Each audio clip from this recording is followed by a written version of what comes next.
going to give you 3 reasons on why you should keep eye contact. Stick around and find out what those are, what are the pros, the cons, and why I think we do this. Uh, Welcome back to another episode of the BPM podcast, your favorite podcast in the world. Listen, guys, I'm back like always, unless I get another tooth chipped, but I'm going to be back every week. Um, I've been told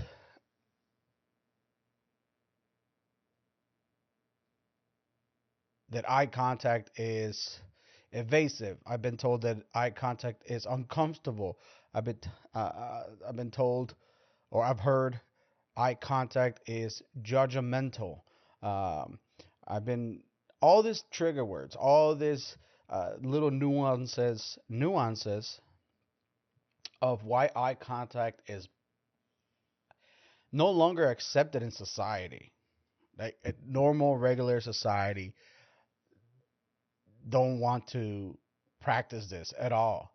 And I think we're being reason number one. I think is electronics, 100%. Because like right now, I'm looking at 4 inches below the camera, give or take. The camera is slightly elevated, so I'm not even looking. Because if I look at it, I'm staring into your soul, and it's uncomfortable. And I can see your demons, your skeletons. I can see what makes you uncomfortable. I can see what makes you tick. But that's too much, right? So we go back to this, and this is normal. It looks like I'm looking at you straight into your eyes, but I'm not. And I think, or I live with eye contact. I live for it. I live by it. I enjoy it. Give it to me. Look at me in the eye. I look at you in the eye. We fall in love, and next thing you know, we're making babies, or we're having a heated argument. It could go either way, right? You could essentially do both of those things by pure eye contact. I'll give you an example. Love making, right? Not that I'm a love maker, but what I'm saying is that it it could be very beneficial for you and your partner to engage in this activity where you look each other in the eye and make it a memory, not just make it a Tuesday morning thing. The other one is if you look at somebody in the eye at a gas station and they're having a bad day, they're gonna be like, "Hey, what are you looking at? What the fuck you look? Why are you mad dogging me, huh? You want to fight? I'll fight you today, tomorrow, any day. I'll kill you." And that can lead to that, right? So, but how weird is it that eye contact is a telltale sign of either of those two things? It's either a great asset to have, or it could be a not so great asset to have. I try to keep eye contact with everyone that I'm talking to. And yes, part of it is because I want to judge their character. Not their character. I want to judge the silliness of them. Like if you're silly about something, I'm going to judge you for it. And as I should too. If you find that I'm silly or whatever, judge me. It's okay. Like it don't bother me. It's not like, hey, remember guys, remember Pancho? Pancho's back. Um, it's not the end of the world. Words shouldn't uh matter that much, but they do. And there's nothing. Is there something we can do as a society that gets triggered by words when the motto of the land is freedom of speech? The motto is, freedom of speech in all regards. But when I say something that doesn't align with your principles or your agenda or your prejudice, now is an offense. Now I'm triggered. Now I'm you overstepped the line. Now there's this all there's this all other consequences of what really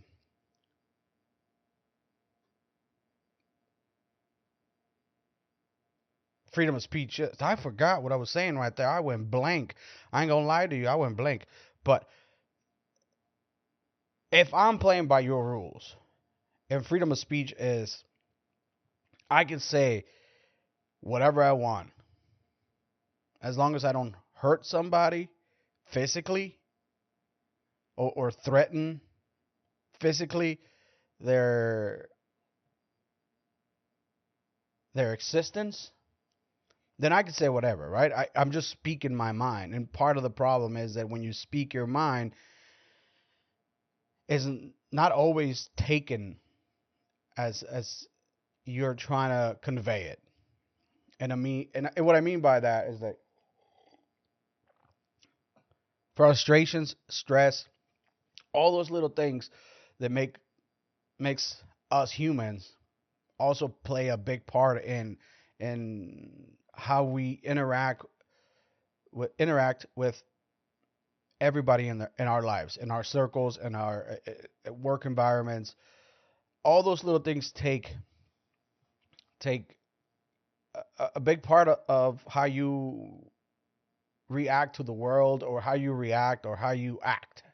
Essentially, how do you act under all these little pressures that we all have? Not just you. My might not be as big as yours. Yours might not be as big as the next guy, but we all have them. Um, Being emotional about things, it's part of our nature. It's part of how we cope with what's going on in front of us. You know, I'm gonna share with you guys an example of what those things are in my own personal life. I have a 16-year-old that goes to high school, public high school, and this kid is non-emotional. He has very telltale signs whether he's happy or not happy. If he's unhappy, he'll tell you, and you could see it. You could see it. And if he's happy, which he's 98% of the time, he's always, joking around, making people smile, making people laugh. Um, Very respectful young man uh, to others and to himself. The most important that I talk to him about is self-respect. You have to have self-respect in order to know what is beneficial for you and not. Because if you don't have self-respect, it blurs the line of what's right and what's wrong, or what's beneficial for you. Like hanging out with the wrongdoers, not the wrongdoers, the troublemakers. You know what I mean? Like that, is that beneficial, or is it because they're cool and they're giving you? Is that beneficial? Not really. But at the end of the day, they're still kids. They're still, uh, you know, gonna fail early on, and who knows, they might be better later on in life. But right now, as we're talking, some of those kids are not making the best options for themselves academically, because they are, who knows what's going on at home, and we can't sit here and judge them because of that. They don't have any control. They're just reacting to what's happening in their life. So my kid gets into an argument with a teacher. One thing he hates the most is being lied to. Blame him for something that he didn't do, and then make him carry the burden of that lie. It really sets him off. It's a strong uh, believer that if he didn't do it, this is how good this kid is. Even if he did it, he will tell you, even if he gets in trouble. I didn't teach him that. He just That's who he is. If even if he fucks up, he's gonna tell you, "Hey, I messed up. I'm sorry. How can I fix this? What can I do better to fix this? How can I approach this in a different manner so I don't have the same outcome?" And this is from him just observing, or just as him becoming a man, or what have you. I'm still debating what's going on. How the character that he's built is just his own. Like he is developing this persona under our guidance. And I approve of it. He stood up for himself with the teacher, went down. Some other students were making a mock of the class, and they were being funny, so he laughed. And by him laughing, the teacher took it out on him, sent him out to detention, blah blah blah. But before the detention came, he told him, "I was like, you're lying. You're just being a dick, and you're lying about what I did. I just laughed. That's it." And that wasn't. I'm just reacting to what they're saying, but they don't get in trouble. What is this about? So we meet with the teachers, the principal, everybody. I meet with everybody. I write a white person email, angry, uh, or concerned. Let's say not angry. I was concerned of the procedures the school was taking. Because if you take my kid out of class and you put him in detention, there's a behavior issue that needs to be addressed, whether on the teacher's part or my son's part. But I need to know what's going on. You can't just keep me in the dark and pretend that like we're not gonna get to the bottom of this. So we came to a conclusion that would best serve my son's life in the future. And that was to proclaim him, Men of the Year.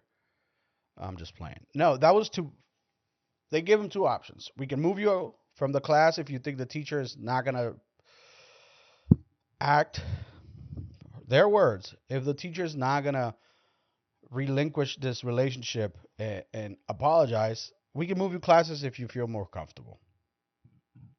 This kid said, per his words, through the superintendent or somebody called me yesterday, the day before, they called me and they asked him, like, what do you want to do? He's like, I want to stay in that class and finish the year with Mr. Blah blah blah.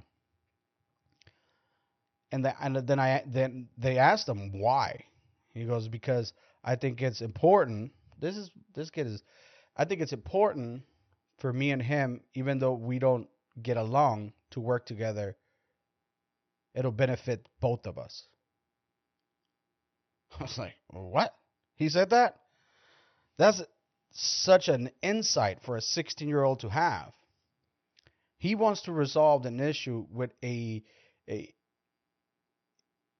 person that has a power dynamic almost as the real world. He's in charge of the class, your boss, your manager, somebody in real life has the power dynamic, right?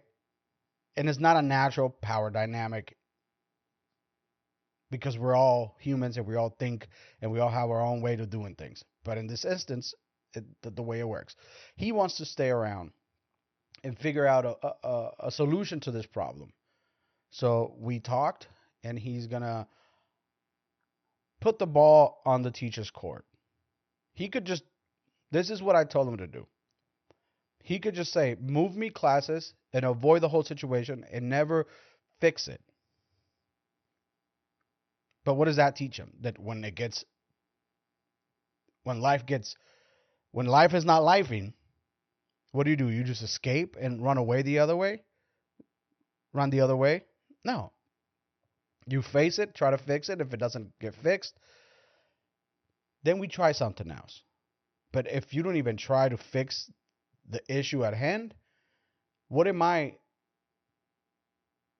teaching you that it's okay to run away. No, like you got to finish where you started. So he decides to do that. I tell him what to do, how to approach the teacher, um, and see where it goes from here. He has the option to say, you know what, it's not working out. I'm out this class. I could take another class. This is just an elective. I could just take another. This is an elective that he wants to have, and he could just pick something else. But it's and it got me thinking because as we're having this conversation with him, he's looking me in the eye. I'm looking him in the eye. I was like, the same way you look at me when you ask me for stuff, when you are telling me a story, I want you to look at the teacher's face. I don't want you to look down like you're in trouble. You stood up for yourself for something was that you felt was disrespectful, and I'm proud of you for that. But don't put your tail between your legs like you've done something wrong. And if you do something wrong, admit to it. The truth is your biggest savior. It'll save you at the end. So he's like, I thought I was in trouble because I used foul words. I'm like, you're not in trouble for using, for expressing frustration in the moment it's happening. You don't know how to unpack it or word it. You just say it. And that's what people say sometimes. When I'm angry or mad, I say shit I don't mean. And we still do it as adults.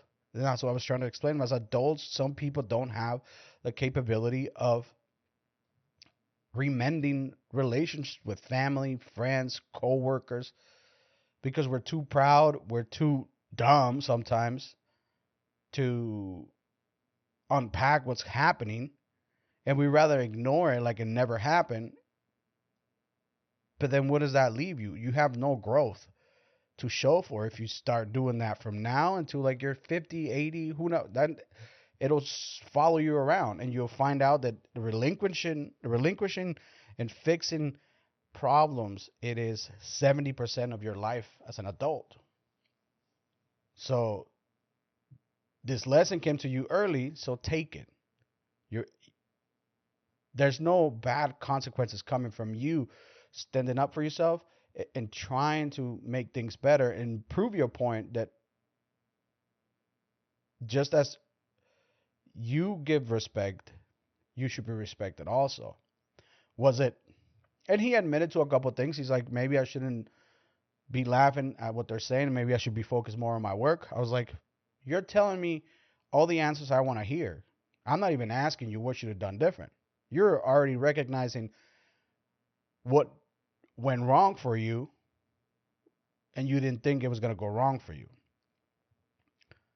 You know, and eye contact, and that me and him having that conversation was eye opening, because I was like, so many times I've had conversations with people where they don't even look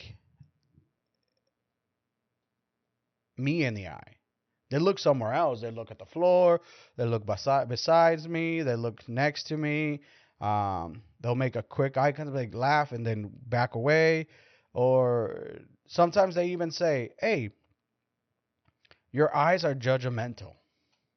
Your eyes are describing words I feel insecure about.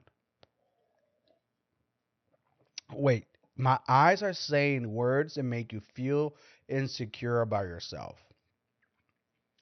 Then you have bigger issues.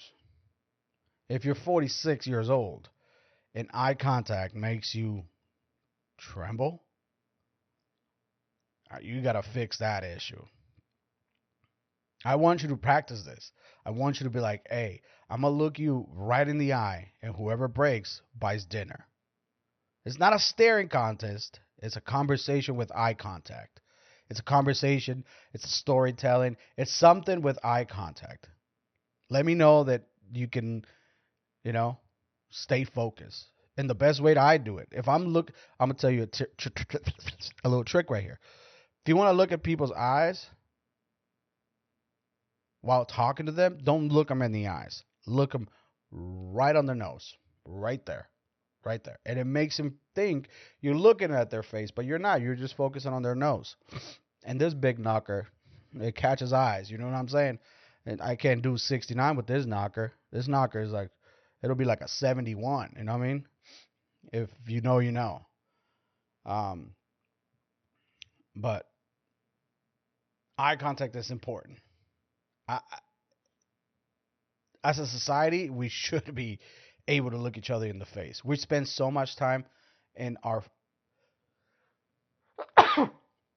we spend so much time, excuse me, so much time in our phones, on our devices that we forget that people are real sometimes. You know, you're like, hey, that's a real person with real feelings.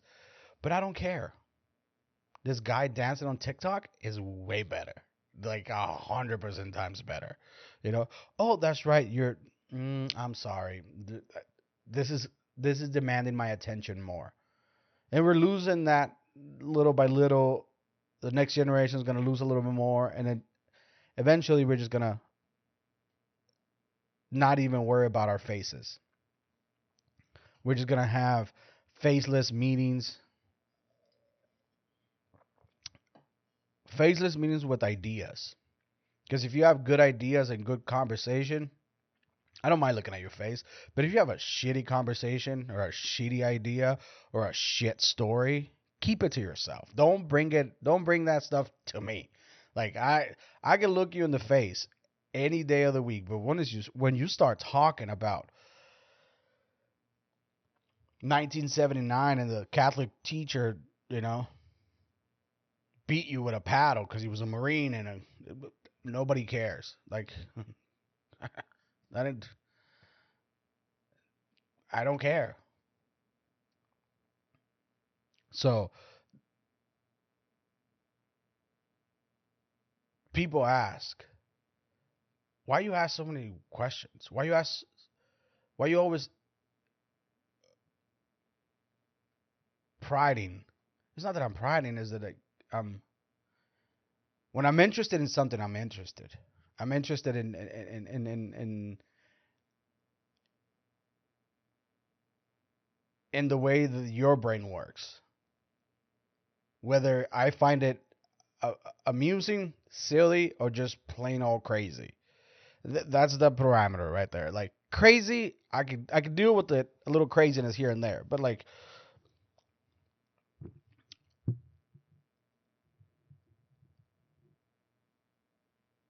I want to see what makes you cringe a little bit. I don't know why. I don't know why I am the way I am. Not trying to understand it, but this is who I am. You are who you are, and there's no, oh, I'm gonna understand what you're saying now. I get what you're saying.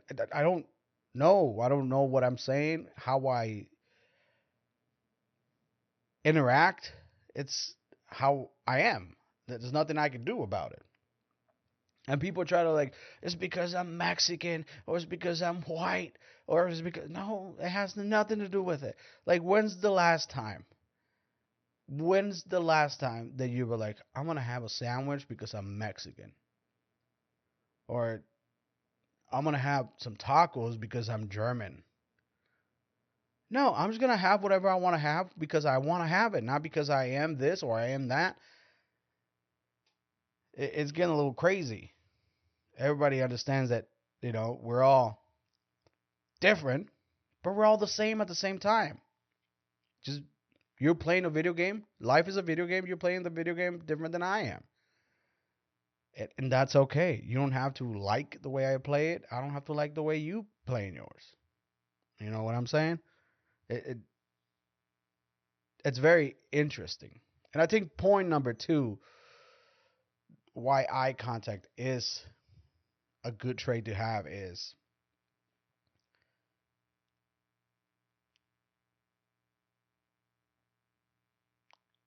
self presence. You're present in the moment. You're not wandering. You're not. You're sitting down and shaking your leg like your brain is somewhere else. No, you're right here, right there. Like I'm looking at you in the eye. And you know that I'm about to write you hard and put you away wet if I'm if we're talking and we're having a conversation like this. It, it demands It doesn't demand attention, but it demands. Uh, hey, come here. Give me 5 seconds of your time, just right here. Me and you, 5 seconds. And get the message out, get it loud and clear, and move on. And I think number three, for sure, number three, and I think it's the most important out of them all. You can find a liar if you scratch a thief. You know what I'm saying? You know where that line's from. So if you look at someone in the eye and you're asking questions regarding certain things, you can tell when they're lying. They'll be clicked in, and you ask him, and he's like, it's it, what we do. We want our brain wants to lie, but even like our eyes know that like, hey, this motherfucker about to lie his ass off, so we gotta buy him a little time to tell us a story about how he got there. Like, hey, so I was walking down the street the other day, smoking crack on a pipe, holding hands with a homeless person, and he told me he could make me a millionaire, so I gave him my food stamps. And then he went and bought Red Bull, you know, and shrimp, and went under the bridge and had a feast with his friends, and I ended up homeless. That's a story that probably happened.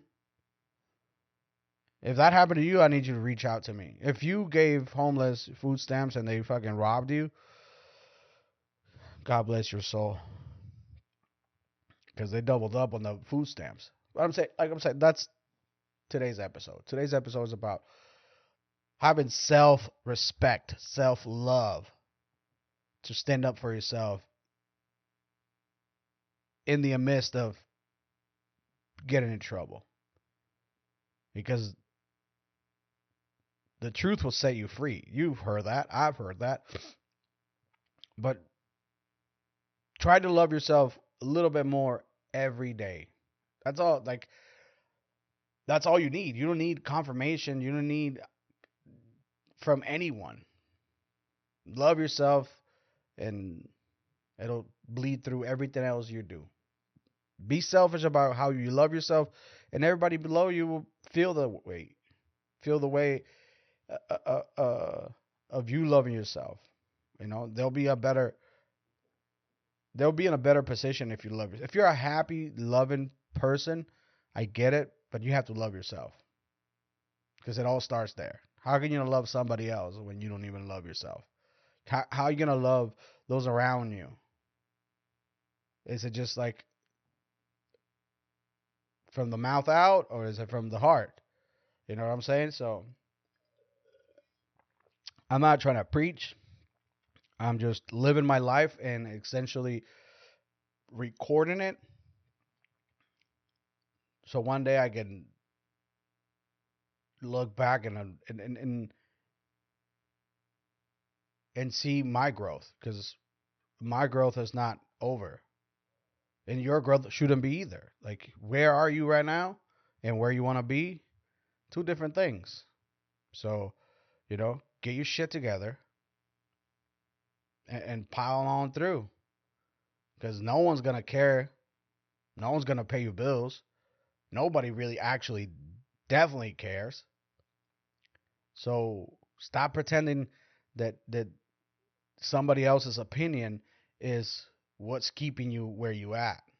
You're keeping yourself where you at, because you should not even give a fuck about anybody, and do what makes you happy. Yeah, but you don't understand. It's hard. Everything's hard. Everything's upside down. But to get where you need to be, where you want to be, it's gonna take some alone nights, some lonely nights, and see who's who. So make sure that you be kind and nice to everyone around you, but yourself as well. So with that, I'm gonna leave you to it, because we're flying out to Colombia, next week. I wish. I'm not flying to fucking Colombia, you know. See, I was a lie right there. That's a straight up lie. If I ever go to Colombia, we're gonna go visit Pablo Escobar's fucking grave. You know what I mean? Oh, my son makes teachers call him Pablo. I got on the phone. She's like, "Am I speaking to Pablo's dad?" I'm like, "What?" I was like, "Yeah, but that's not his name." It's like, "Oh yeah, we know. That's just the nickname we give him." I'm like, "This little fucker," you know. But stay blessed because this ain't your army. Ta ta.